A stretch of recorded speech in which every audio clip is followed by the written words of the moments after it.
আসসালামু আলাইকুম রহমতুল্লাহ। যেখানে বেঁচে থাকাই অপরাধ, সেখানে মৃত্যুই একমাত্র মুক্তির উপায়।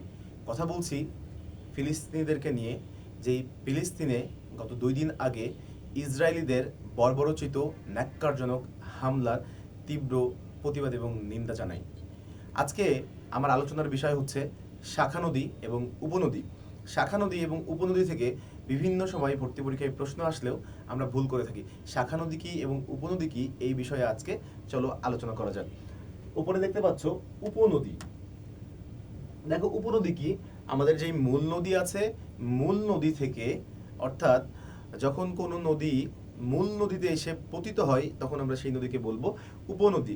দেখো আমরা একটু চিত্রের মাধ্যমে বোঝার চেষ্টা করি।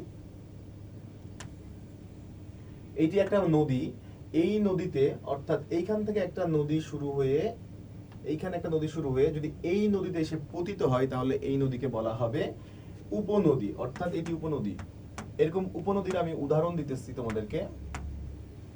দেখো তিস্তা, করতোয়া, এই নদীগুলো যমুনা নদীর উপনদী, অর্থাৎ এই নদীগুলো পানি নিয়ে যমুনা নদীতে এসে পতিত হয়েছে, এই নদীকেই বলা হয় উপনদী। ঢাকা বিশ্ববিদ্যালয়ের পরীক্ষায় প্রশ্ন এসেছিল, যেই মূল নদীতে যেই নদী এসে পতিত হয় সেই নদীকে কি বলা হয়। তাহলে আজকে থেকে আমরা এটা মনে রাখবো, যেই নদী সৃষ্টি হয়ে মূল নদীতে এসে পতিত হয় সেই নদীকে বলা হয় উপনদী। যেমন যমুনা নদীর উপনদী হচ্ছে তিস্তা ও করতোয়া।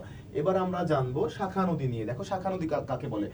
মূল নদী থেকে যেই নদীর সৃষ্টি হয় তাকে শাখা নদী বলে। এইটি যদি মূল নদী হয় তাহলে এইখানে তোমার আরেকটা যদি নদী সৃষ্টি হয় তাহলে আমরা এই নদীকে বলবো এটি শাখা নদী। দেখো পশুর, কপোতাক্ষ, এই দুইটা নদী হচ্ছে পদ্মা নদীর শাখা নদী, অর্থাৎ পদ্মা নদী থেকে সৃষ্টি হয়েছে পশুর এবং কপোতাক্ষ নদী।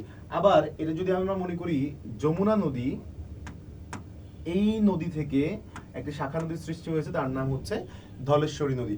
আমরা তাহলে একটি কথা পেলাম, উপনদী কি, উপনদী উপর থেকে আসে, অর্থাৎ উজান থেকে আসে,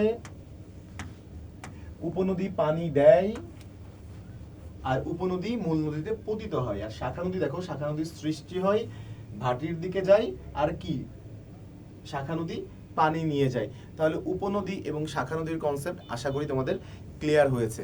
ধন্যবাদ সকলকে। একটু আটকে গেছি নাকি?